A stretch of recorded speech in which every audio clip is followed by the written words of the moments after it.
Hermanos, hermanas, soy el Padre Eduardo Chávez y desde este santuario maravilloso del Tepeyac, santuario de Santa María de Guadalupe, me da muchísimo gusto saludarles. Soy el teólogo magistral guadalupano, asimismo director general del Instituto Superior de Estudios Guadalupanos, y soy actualmente también parte de todo esto como postulador que lo fui del evento guadalupano, especialmente en la canonización de San Juan Diego. Postulador que me hizo el ir a muchos archivos. Por eso mucho de lo que aquí expongo ha sido por ese proceso para la canonización de San Juan Diego, que ustedes dirán que tiene que ver todo esto que estamos viendo con respecto a la Virgen de Guadalupe. Pues mucho, porque cuando estuve en Roma estudiando el doctorado para todo esto de la historia, estuve metido en el Archivo Secreto Vaticano y me di cuenta de todos los archivos mexicanos que se encontraban ahí.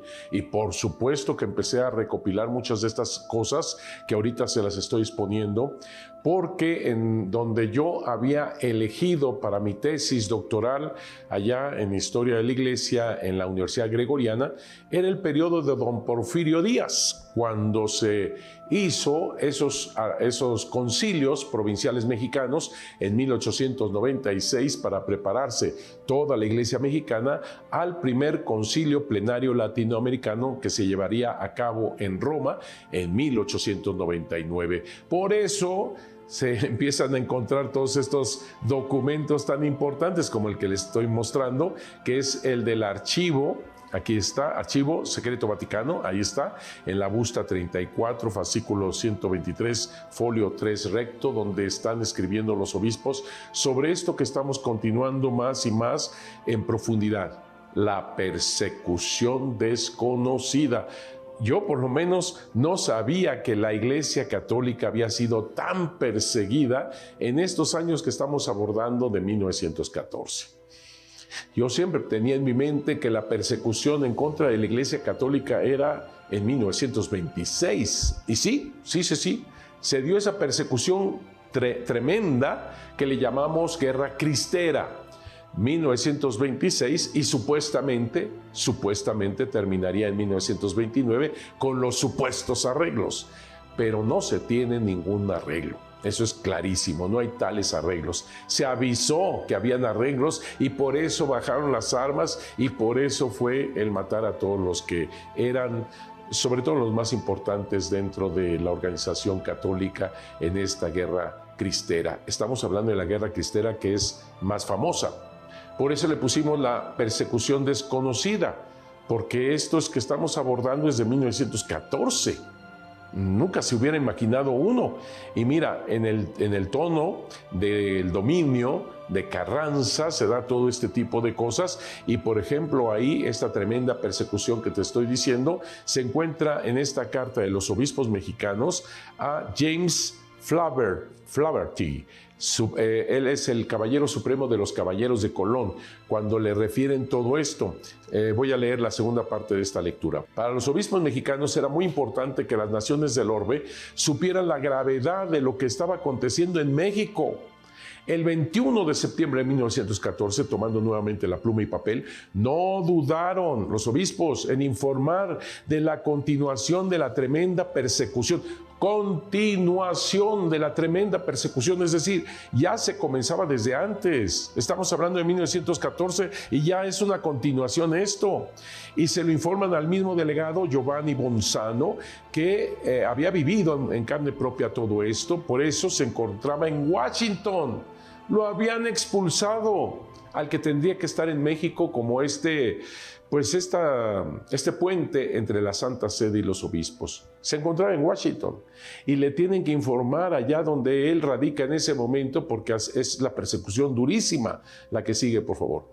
Otros, como por ejemplo el arzobispo de Guadalajara, Francisco Orozco Jiménez, precisamente en 1914 se dirigió a Roma para hablar ahí precisamente con el Papa Benedicto XV. Recibió acogida en el Colegio Pío Latinoamericano, que ya existía.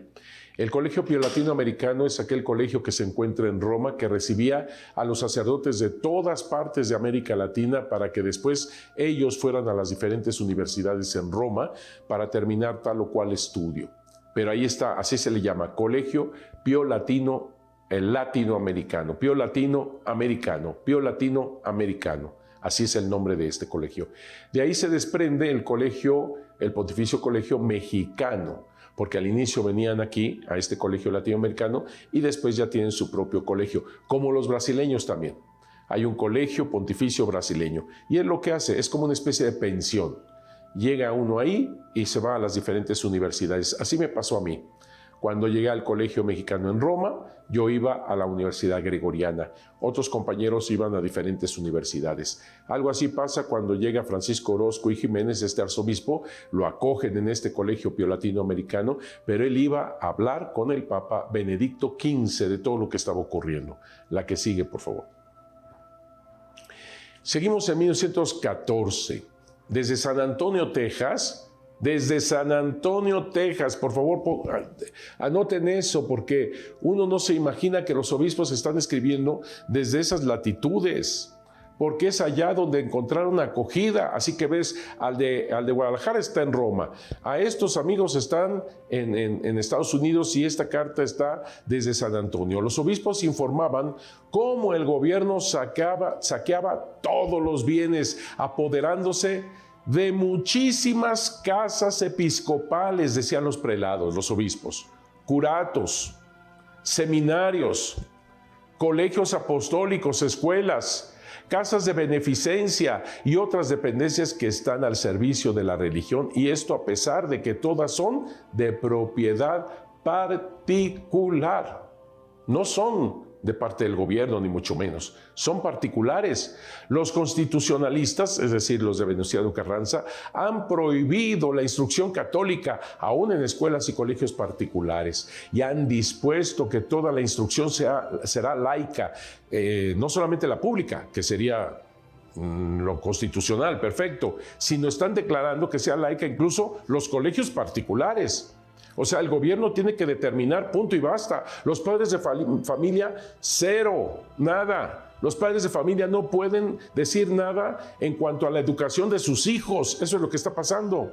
Han suprimido los periódicos católicos, y aún los independientes que no defiendan el constitucionalismo han sido aprehendidos. Los redactores de estas publicaciones y los edificios han sido decomisados. ¿Te suena?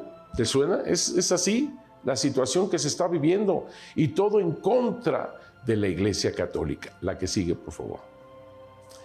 San Antonio, Texas. El arzobispo de Michoacán, Leopoldo Ruiz y Flores, él va a tener una labor, una responsabilidad importantísima posteriormente en el momento de la Guerra Cristera. Estamos hablando de 1926-29, Actualmente estamos en el 14, pero yo ya te estoy diciendo, este señor va a ser decisivo en el momento de la Guerra Cristera. Pues bien, el arzobispo de Michoacán, Leopoldo Ruiz y Flores, los obispos de Linares, Francisco Plancarte, el de Zacatecas, Miguel de la Mora, y el de Saltillo, Jesús María, le envían una carta al arzobispo John Baptiste Pitabal, de Santa Fe, Nuevo México, que ahí ayudaron también muchísimo a la Iglesia Católica Mexicana. Piden para que sus sacerdotes refugiados pudieran estar en comunidades religiosas, pues están muy pobres, y tener licencias para poder ofrecer sacramentos, y se cuentan por 70 sacerdotes sin ocupación. Es decir, no solamente salvaban la vida al ir a Estados Unidos en ese momento, sino que al final de cuentas también encuentran la situación tan difícil que están viviendo de puritita limosna. Fíjate nada más los sacerdotes mexicanos, todo lo que padecieron, y ahí están, leales a su sacerdocio. Ahí están los obispos, leales a su ministerio. Importantísimo. La que sigue, por favor. Te voy a hablar de este gran señor. Este realmente es un gran obispo, Ramón Ibarra, arzobispo de Puebla. Este señor vivió estos momentos difíciles y luego encima una tremenda enfermedad como es la diabetes. y le estaba dañando muy fuerte, sobre todo en esos momentos estaba viéndose ya en los últimos días. Él fue obispo de Chilapa y posteriormente de Puebla. Y él, su vida tan entregada, él fue uno de los que fundaron a los misioneros del Espíritu Santo. Tan es fuerte su cariño para con los misioneros, religiosos misioneros del Espíritu Santo, que pidió al Papa que aún así, siendo arzobispo de Puebla, le permitiera ser parte de los religiosos misioneros del Espíritu Santo, y se concedió. Por eso los misioneros del Espíritu Santo lo ven no solamente como arzobispo de Puebla, sino también como miembro de los misioneros del Espíritu Santo. Un gran hombre que en este momento nos habla diciendo, y especialmente la terrible persecución en 1914. Lo obligaron a refugiarse en la Ciudad de México.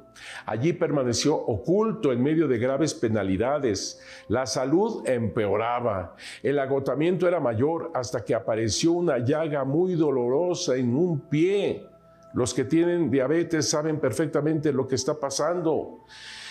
Las noticias que desde Puebla le llegaron hasta su amargo encierro en la capital eran entre las más desconsoladoras. La que sigue, por favor. Sus sacerdotes perseguidos o dispersos. El culto casi suspendido. Oiga, padre, pero yo pensé que eso era en 1926. No, señor, 1914. Fíjate lo que está sufriendo tu iglesia y no lo sabíamos. Fíjate, el culto casi suspendido en los templos, las comunidades religiosas dispersas o fugitivas, su amado seminario deshecho, el Palafoxiano, uno de los más importantes seminarios, yo me permitiría decir, del mundo. Y sigue, algunos templos profanados, entre ellos la colegiata de Ocotlán, que tanto amaba, los sacerdotes asesinados, los fieles desconcertados y llenos de amargura, el porvenir incierto, él mismo perseguido y teniendo que cambiar de domicilio. Desde su apartado escondite, el arzobispo de Puebla recibía las noticias referentes a su seminario saqueado, destruido, abandonado al odio de los perseguidores. La que sigue. Fíjate nada más. Como un peligroso fugitivo, don Ramón era buscado y perseguido encarnizadamente por los enemigos de la iglesia. Y así iban de escondite en escondite para que al menos por algún corto tiempo le pudiera ofrecer cierta seguridad. ¿Tú te imaginabas que esto estaba pasando? Que al arzobispo de Puebla lo estuvieran persiguiendo de esta manera y tuviera él con su enfermedad y todo andar por aquí, por allá para que no lo descubrieran en domicilios, muchos de ellos verdaderamente arriesgando también la familia de donde lo ocultaban. Estamos viviendo momentos bien complicados y apenas estamos en 1914. Esto es para que encienda en nosotros nuestra fe. Yo así lo veo. No es para cuestiones de venganza, no, sino para fortificar nuestra fe, nuestra identidad como católicos, porque todos nosotros venimos de esta raíz, de la sangre de todos estos hermanos nuestros, no importa el grado que tuvieran, obispos, sacerdotes, religiosos, seminaristas, laicos, pero todos ofreciendo su vida en Jesucristo nuestro Señor como verdadera iglesia, perseguida, como ya se anunciaba desde el Evangelio. La que sigue, por favor. Para completar este cuadro, había sido los mismos constitucionalistas quienes habían dado el nombramiento de vicario general de Querétaro al arcediano Florencio Rosas. En México, nada menos que al canónigo Antonio J. Paredes. Este señor terrible, Antonio J. Paredes. Sí, es un canónigo. Sí, es un canónigo. Pero no podemos ocultar que este canónigo, que debería ser un ejemplo, resultó un verdadero, terrible antitestimonio. Así es. Oiga, padre, pero es canónigo. Pues sí, todavía más responsabilidad de él. Más responsabilidad. Y fue terrible este señor canónigo que se decía Antonio Paredes. En Monterrey, el deán Juan J. Treviño en Puebla, el padre Federico Escobedo, quien no había aceptado el nombramiento, este señor, Federico Escobedo, no había aceptado el nombramiento hasta que tuvo que admitirlo bajo la orden del mismo obispo, pues no había otra salida. Pero aquí sí, muy interesante lo que hizo este señor. No porque el gobierno me nombrara a mí, ya soy tal o cual, no. Yo necesito saberlo a través del obispo, cabeza de la iglesia. Muy bien por él, ya que el obispo lo haya obligado y le haya dicho adelante, pues ya es otra cosa, pero él se atuvo al obispo. Los obispos mexicanos refugiados desde San Antonio, Texas, mientras más gritaban por auxilio, más la persecución recrudecía. En la convención programada para el 16 de octubre de 1914, se reunieron los carrancistas, villistas, zapatistas en la ciudad de Aguascalientes. Aquí se concluyó que Carranza tenía que cesar como jefe del ejército constitucionalista encargado del Poder Ejecutivo. El general Villa también quedaba cesado como jefe de la División del Norte para proceder a la elección de un presidente interino. Sin embargo, Villa no dejó el mando de la División del Norte. El 5 de noviembre, también en la convención, se nombró como presidente provisional de la República al general Eulalio Gutiérrez. Carranza viajó hacia Veracruz, en donde los norteamericanos estaban a punto de dejar el puerto. Como él les había dicho, en la ciudad de Córdoba decidió desconocer la Convención de Aguascalientes e instaló su gobierno en el puerto de Veracruz. Así que todo esto es el poder, ¿verdad?, que se jalan unos y otros, villistas, zapatistas después, también Carranza, etc. La que sigue, por favor. Todavía, en San Antonio, Texas, el obispo de Zacatecas, Miguel M. de la Mora, le pide al obispo John Pitabal de Santa Fe, que ya lo hemos mencionado, Nuevo México. Nuevo México fue un lugar donde se refugiaron, donde se tuvo el seminario que iba a ayudar a toda la República. Así que Santa Fe, todo lo que trabajaron ahí en Santa Fe, que Dios los bendiga en este momento tan duro para su hermana la Iglesia Católica. Bueno, que sus sacerdotes exiliados por la Revolución Mexicana pudieran trabajar en algunas parroquias de los pueblos de su diócesis y recibir lo necesario para subsistir, aunque sea solo en especie, en alimentos, se lo agradece. Te das cuenta que con estas cartas te está diciendo un montón de cosas. Los pobres sacerdotes mexicanos no tenían ni siquiera con qué comer. Así que gracias a este obispo que prometió les ayudaría, y efectivamente lo hizo. La que sigue. Tenemos cómo entran las tropas zapatistas en la Ciudad de México, y vean el estandarte que llevan: la Virgen de Guadalupe. Los zapatistas siempre fueron guadalupanos, y en el primer lugar donde fueron a venerarla fue aquí, en este santuario, en su santuario de Santa María de Guadalupe. No te pierdas el próximo programa que vamos a tener para continuar esta persecución desconocida. Que Dios los bendiga mucho.